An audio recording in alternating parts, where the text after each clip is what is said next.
All of his co-workers were gone. What could it mean? Stanley decided to go to the meeting room. Perhaps he had simply missed a memo.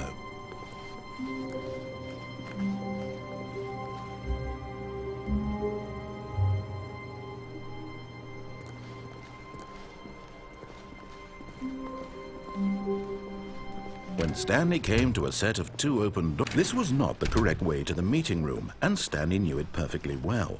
Perhaps he wanted to stop by the employee lounge first, just to admire it. The lounge was sublime, a work of art. But eager to get back to business, Stanley took the first open door on his left. Stanley was so bad at following directions, it's incredible he wasn't fired years ago. Look, Stanley, I think perhaps we've gotten off on the wrong foot here. I'm not your enemy, really, I'm not. I realize that investing your trust in someone else can be difficult, but the fact is that the story has been about nothing but you all this time. There's someone you've been neglecting, Stanley. Someone you've forgotten about. Please, stop trying to make every decision by yourself. Now, I'm not asking for me, I'm asking for her. This is it, Stanley. Your chance to redeem yourself, to put your work aside, to let her back into your life. She's been waiting. That's her, Stanley. You need to be the one to do this, to reach out to her. If you can truly place your faith in another, then pick up the phone. As Stanley picked up the phone, a white light engulfed him, filling him not just with radiance, but with hope. Hope for a life reunited one... Wait. Oh, goodness. Stanley, did you just unplug the phone? No, that wasn't supposed to be a choice. How did you do that? You actually chose incorrectly? I didn't even know that was possible. Let me double-check. No, it's definitely here, clear as day. Stanley picks up the phone. He's taken to his apartment where he finds his wife, and the two pledge themselves to one another. Music comes in, fade to white, roll credits. Not picking up the phone is actually somehow an incorrect course of action. How is that even possible? None of these decisions were supposed to mean anything. I don't understand. How on earth are you making meaningful choices? What did you... Wait a second. Did I just see... No, that's not possible. I can't believe it. How had I not noticed it sooner? You're not Stanley. You're a real person. I can't believe I was so mistaken. This is why you've been able to make correct and incorrect choices. And to think I've been letting you run around in this game for so long. If you'd made any more wrong choices, you might have negated it entirely. It's as though you completely ignored even the most basic safety protocol for real-world decision-making. Or did you not grasp the severity of the situation? Well, I won't have that kind of risk on my watch. I'm going to stop the game for a moment so we can educate you properly on safe decision-making in the real world. Please observe this helpful instructional video. Choice. It's the best part of being a real person, but if used incorrectly can also be the most dangerous. For example, in this scenario, a hypothetical real person named Stephen has a choice. He could spend years helping improve the quality of life for citizens of impoverished third world nations. Or he could systematically set fire to every orphan living in a 30-kilometer radius of his house. Which choice would you make? Remember that unlike here, the real world makes sense, and at no time should you make a choice that does not conform to rational logic. If you find yourself speaking with a person who does not make sense, in all likelihood, that person is not real. Allow the person to finish their thought, then provide an excuse why you cannot continue talking. Turn to a partner and practice saying, "My goodness, is it 4:30? I'm supposed to be having a back, sack, and crack."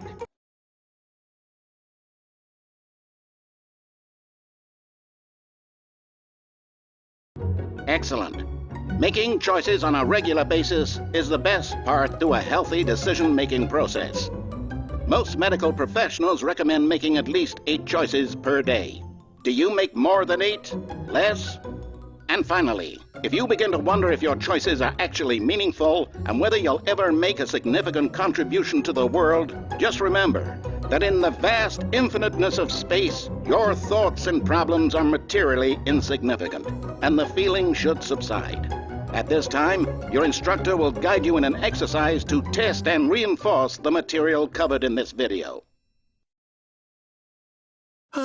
Welcome back.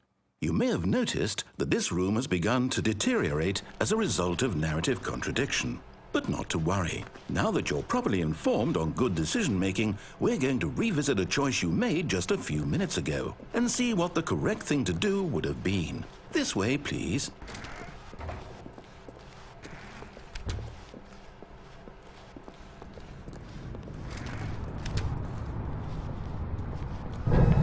Now that we know your choices are meaningful, we can't have you jumping off the platform and dying. Imagine the main character dying senselessly halfway through the story. That story would make no sense at all. We just need to get you home as soon as possible before the narrative contradiction gets any worse. Unfortunately, it seems this place is not well equipped to deal with reality.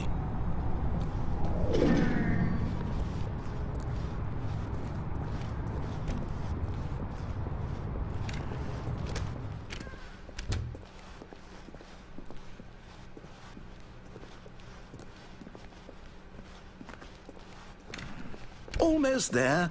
You'll take the door on the left, back to the correct ending, the story will have resolution once again, and you'll be home free in the real world.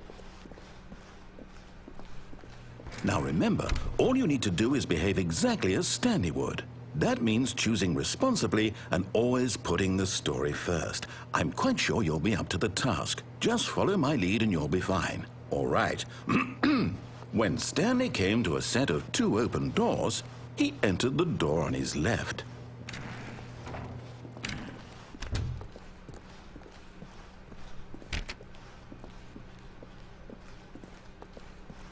Yet there was not a single person here either. Feeling a wave of disbelief, Stanley decided to go up to his boss's office, hoping he might find an answer there.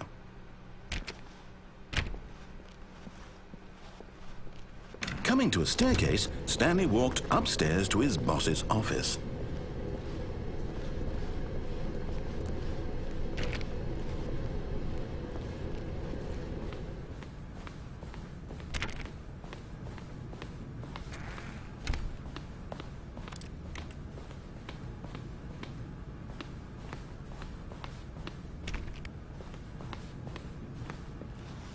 Stepping inside his manager's office, Stanley was once again stunned to discover not an indication of any human life.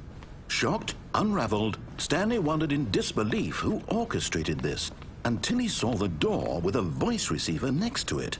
Surely behind this door lay all the answers to his questions. And beyond all probability, he knew the passcode. He had seen it on his boss's computer just last week. Night Shark 115. Was this the code to open the door? Would it still work? There was only one way to find out. Stanley had been trained never to speak up, but now he would draw from within himself the courage to face the unknown. He drew a sharp breath and then spoke the code.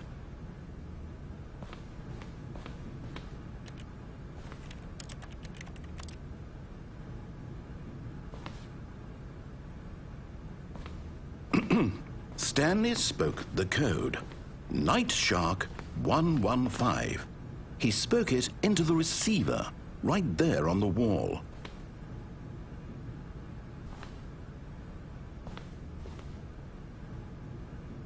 I'm sorry, is there a problem? You didn't mishear me, did you? Please speak the code into the receiver. Otherwise we can't get on with the story. This is a crucial step.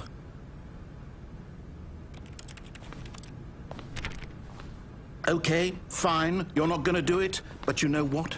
It's pretty humiliating to bring you this far, only for you to suddenly decide you have better things to do. I asked you for this one single thing, for your respect. The kind of respect Stanley shows for his choices. He knows what it means to take a story seriously.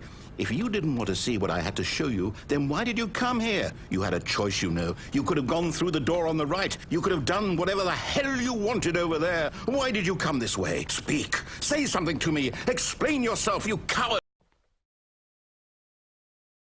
Behave exactly as Stanley would. That means choosing responsibly and